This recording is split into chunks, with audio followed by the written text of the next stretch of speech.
Hi hello friends, welcome to my kitchen. Friends, ಇವತ್ತು ನಾನು ನಿಮಗೆ ಗೆಣಸಿನ ಪಲ್ಯವನ್ನು ಯಾವ ರೀತಿ ಮಾಡೋದು ಅಂತ ಒಂದು ಪುಟಾಣಿ ವಿಡಿಯೋದಲ್ಲಿ ತಿಳಿಸ್ಕೊಡ್ತೀನಿ. ನನಗೆ ಹೆಂಗೆ ಮಾಡೋಕ್ಕೆ ಬರುತ್ತೆ ಅನ್ನೋದನ್ನ ನಾನು ನಿಮಗೆ ತಿಳಿಸ್ತೀನಿ. ಯಾಕಂದರೆ ನಾವು ಕಡಿಮೆ ಇಂಗ್ರೀಡಿಯೆಂಟ್ಸ್ ಹಾಕಿ ಮಾಡ್ತಾ ಇರೋವಂಥದ್ದು. ಸಾಂಬಾರಿತ್ತು ಕುಕ್ಕರಲ್ಲಿ, ಆಲ್ರೆಡಿ ಸಾಂಬಾರು ರೆಡಿ ಆಗಿದೆ, ಸೈಡ್ಗೆ ಇಡ್ತಾ ಇದ್ದೀನಿ. ಇನ್ನು ಗೆಣಸನ್ನ ಫಸ್ಟು ನಾವು ಬೇಯಿಸ್ಕೊಬೇಕು. 2 ವಿಸಿಲು ಗೆಣಸನ್ನ ಬೇಯಿಸ್ಕೊಂಡು ಮಡಿಕೊಬೇಕು. ತೋರಿಸ್ತೀನಿ ನಾನು. ಯಾಕಂದರೆ ನಾನು ಫಸ್ಟ್ ಟೈಮು ಕುಕ್ಕಿಂಗ್ ವಿಡಿಯೋ ಆಗ್ತಾ ಇರೋದ್ರಿಂದ ನಾನು ಸೆಲ್ಫಿ ಸ್ಟಿಕ್ಕೆಲ್ಲ ಪಿಕ್ ಮಾಡಿರಲಿಲ್ಲ. ಈಗ ಮಾಡೋದೆಲ್ಲ ಕಲ್ತ್ಕೊಂಡು ಈಗ ಇಟ್ಟಿದ್ದೀನಿ. ಈಗ ನಾನು ಒಂದು ಕಡೆ ಕುಕ್ಕರಲ್ಲಿ ನೋಡ್ತಾ ಇರ್ಬೋದು ನೀವು, ಗೆಣಸನ್ನ ತೊಳೆದ್ಬಿಟ್ಟು ಚೆನ್ನಾಗಿ ಸ್ವಲ್ಪ ಉಪ್ಪು ಹಾಕ್ಕೊಂಡು 2 ವಿಸಿಲು ಅದರೊಳಗೆ ಹಾಕ್ಬಿಟ್ಟು 2 ವಿಸಿಲ್ ಬೇಯಿಸ್ಕೊಬೇಕು. ಅನಂತರ ನಾನು ಗೆಣಸಿನ ಪಲ್ಯ ಮತ್ತು ಸಾಂಬಾರು ಇತ್ತು, ಮತ್ತು ಅಕ್ಕಿ ಇಡೋಣ ಅಂತೇಳ್ಬಿಟ್ಟು ಅಕ್ಕಿ ಇಟ್ಟೆ. ಅಕ್ಕಿ ಜೊತೆಗೆ 4 ಮೊಟ್ಟೆನೂ ಸಹ ಹಾಕಿ ಅದರಲ್ಲೇ ಬೇಯಿಸೋಣ ಅಂತೇಳ್ಬಿಟ್ಟು ಬೇಯಿಸ್ಕೊತಾ ಇದ್ದೀನಿ ಸಣ್ಣ ಕುಕ್ಕರಲ್ಲಿ. ಈಗ ಬನ್ನಿ, ನಾನು ಗೆಣಸಿನ ಪಲ್ಯನ ಯಾವ ರೀತಿ ಮಾಡ್ತೀನಿ ಅಂತ ನಿಮಗೆ ತೋರಿಸ್ತೀನಿ. ಗೆಣಸಿನ ಪಲ್ಯಕ್ಕೆ 1 ಈರುಳ್ಳಿ ಕುಯ್ಕೊಂಡಿದ್ದೀನಿ, ಮತ್ತು ಸ್ವಲ್ಪ ಕೊತ್ತಂಬರಿ ಸೊಪ್ಪು, ಕರಿಬೇವು, ಹಸಿಮೆಣ್ಸಿನ್ಕಾಯಿ, ಇಲ್ಲ ಅಂದರೆ ಸ್ವಲ್ಪ ಖಾರದ ಪುಡಿ ಹಾಕ್ಕೊಂಡು ನಡೆಯುತ್ತೆ. ಈಗ ನಾನು ತೋರಿಸ್ತಾ ಇದ್ದೀನಿ ನೋಡಿ, ಅದರಲ್ಲಿ ಚೆನ್ನಾಗಿ ಬೇಯಿಸ್ಕೊಂಡು ನೋಡಿ ಆ ಥರ ಸ್ಮ್ಯಾಶ್ ಮಾಡ್ಕೊತಾ ಇದ್ದೀನಿ. ಸುಡುತ್ತಾ ಇರುತ್ತೆ. ಒಂದು ಹಾಫ್ ಆನ್ ಅವರ್ ಬಿಟ್ಟು ಆಮೇಲೆ ನಾವು ಆ ಥರ ಮಾಡ್ಕೊಳ್ಳೋದ್ರಿಂದ ಫುಲ್ಲು ಎಲ್ಲ ಪುಡಿ ಆಗುತ್ತೆ. ಈ ರೀತಿ ಪುಡಿ ಆಗಬೇಕು. ಫುಲ್ಲು ಒಣಗಿದ ಮೇಲೆ, ಅಂದರೆ ಫುಲ್ಲು ಡ್ರೈ ಆಗೋ ತನಕ ಬಿಡಬೇಕು ಒಂದು ಹಾಫ್ ಆನ್ ಅವರು. ಆಮೇಲೆ ನಾವು ಕೈಯಲ್ಲಿ ಆ ರೀತಿ ಮಾಡೋದ್ರಿಂದ ತುಂಬ ಹುಳಿ ಥರ ಉದುರಿದ್ರೆ ತುಂಬ ಟೇಸ್ಟಾಗಿರುತ್ತೆ. ಏನಂದರೆ ಜಾಸ್ತಿ ನೀರಾಗಿ ಬೇಯಿಸ್ಕೊಂಬಿಟ್ರೆ ಒಂಥರ ಕೈಗೆಲ್ಲ ಅಂಟುತ್ತಾ ಇರುತ್ತೆ. ಆ ರೀತಿ ಎಲ್ಲ ಮಾಡ್ಕೊಳಕ್ಕೆ ಹೋಗಬಾರ್ದು. ಹಂಗೇನಾದರೂ ಆದರೆ ಸ್ವಲ್ಪ ಒಂದು ಹಾಫ್ ಆನ್ ಅವರ್ ಫ್ಯಾನ್ ಕೆಳಗಡೆ ನೀವು ಕಾಳು ಬಸಿಯೋ ಜಾಲರದಲ್ಲಿ ಗೆಣಸನ್ನ ಬಸ್ಬಿಟ್ಟು ಇಡೋದ್ರ ಮೂಲಕ ಫುಲ್ಲು ಡ್ರೈ ಆಗುತ್ತೆ. ಆನಂತರ ನಾವು ಕೈಯಲ್ಲಿ ಸ್ಮ್ಯಾಶ್ ಮಾಡಿಕೊಂಡ್ರೆ ತುಂಬ ಚೆನ್ನಾಗಿರುತ್ತೆ. ಈಗ ಬನ್ನಿ, ಒಂದು ಪುಟಾಣಿ ಒಗ್ಗರಣೆ ಹಾಕ್ಕೊಳ್ಳೋಣ.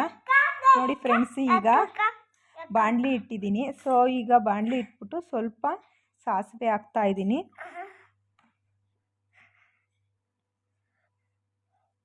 ಸ್ವಲ್ಪ ಸಾಸಿವೆ ಹಾಕ್ತಾ ಇದ್ದೀನಿ, ಜಾಸ್ತಿ ಇಲ್ಲ, ಒಂದೇ ಒಂದು ಸ್ವಲ್ಪ. ಈಗ ಎಣ್ಣೆ ಹಾಕಬೇಕು.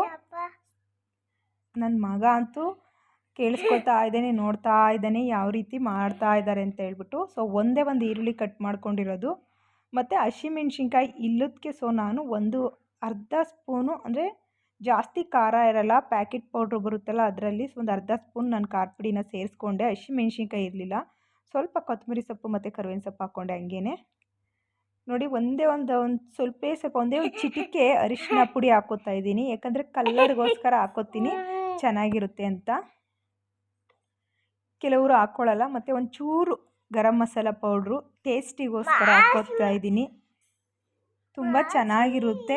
ನೀವು ಒಂದು ಸಲ ಟ್ರೈ ಮಾಡಿ ನೋಡಿ ಅಂತ ಹೇಳ್ತಾ ಇದ್ದೀನಿ. ಯಾಕಂದರೆ ಸೇಮ್ ಆಲೂಗಡ್ಡೆ ಪಲ್ಯ ನೋಡಿರ್ತೀರ, ತಿಂದಿರ್ತೀರ, ಅದೇ ರೀತಿಯ ನೋಡೋಕ್ಕೂ ಹಂಗೆ ಕಾಣಿಸುತ್ತೆ, ಮತ್ತು ತಿನ್ನಲು ಅಷ್ಟೇ ರುಚಿಯಾಗಿರುತ್ತೆ ಅಂತಲೇ ಹೇಳ್ಬೋದು. ನಾನು ಸೆಲ್ಫಿ ಸ್ಟಿಕ್ಕು ಹೊಸದಾಗಿ ತೊಗೊಂಡಿದ್ದೆ, ಮತ್ತು ಅದರಲ್ಲಿ ನಾನು ಯಾವ ರೀತಿಯ ಮತ್ತು ಝೂಮ್ ಮಾಡಿ ಮಾಡೋದನ್ನ ನಾವು ಕಲ್ತ್ಕೊಬೇಕು ಅಂತಲೇ ಹೇಳ್ತಾ ಇದ್ದೀನಿ. ಸರಿಯಾಗಿ ವಿಡಿಯೋ ಕ್ಯಾಪ್ಚರ್ ಆಗಿಲ್ಲ ಇದರಲ್ಲಿ. ಈಗ ನಾನೊಂದು ಸ್ವಲ್ಪ ಖಾರ ಪುಡಿ ಹಾಕ್ತಾಯಿದ್ದೀನಿ. ತುಂಬಾ ಟೇಸ್ಟಿಯಾಗಿತ್ತು ಗೆಣಸಿನ ಪಲ್ಯ. ನೀವು ಏನಾದರೂ ಗೆಣಸು ತೊಗೊಂಬಂದು ಬೇಯಿಸ್ಬಿಟ್ಟು ತಿಂತಾಯಿದ್ರೆ ಈ ರೀತಿ ಒಂದು ಸಲ ಟ್ರೈ ಮಾಡಿ ನೋಡಿ. ಯಾಕಂದರೆ ತುಂಬ ಚೆನ್ನಾಗಿರುತ್ತೆ. ಸೇಮ್ ಆಲೂಗೆಡ್ಡೆ ಪಲ್ಯದ ಥರನೇ ಬರುತ್ತೆ. ನೋಡ್ತಾ ಇದ್ದೀರಾ, ತುಂಬ ಟೇಸ್ಟಿ, ಮತ್ತು ಲುಕ್ಕು ಅಷ್ಟೇ ಚೆನ್ನಾಗಿರುತ್ತೆ. ಕಲರ್ ವೈಸಲ್ಲಿ ಹೇಳಬೇಕು ಅಂದರೆ ಯೆಲ್ಲೋ ಕಲರ್ ಥರ ಇರುತ್ತೆ ಆಲೂಗಡ್ಡೆ ಪಲ್ಯ. ನೋಡಿ, ತುಂಬ ಚೆನ್ನಾಗಿ ಬಂದಿತ್ತು.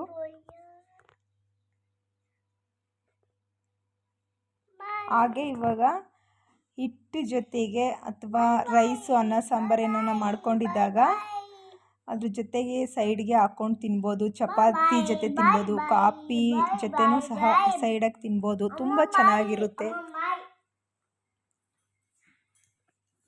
ಈಗ ಆಲ್ಮೋಸ್ಟು ರೆಡಿ ಆಯಿತು ಗೆಣಸಿನ ಪಲ್ಯ. ನೀವು ಯಾರೆಲ್ಲ ಗೆಣಸಿನ ಪಲ್ಯ ತಿಂದಿಲ್ಲ, ತಿನ್ನಬೇಕು ಅಂದ್ಕೊಂಡಿದ್ರೆ ಒಂದು ಸಲ ಟ್ರೈ ಮಾಡಿ ನೋಡಿ. ಈ ಪುಟಾಣಿ ವಿಡಿಯೋ ಇಷ್ಟ ಆದರೆ ಲೈಕ್ ಮಾಡಿ, ಹಾಗೆ ಕಮೆಂಟ್ಸ್ ಮಾಡಿ.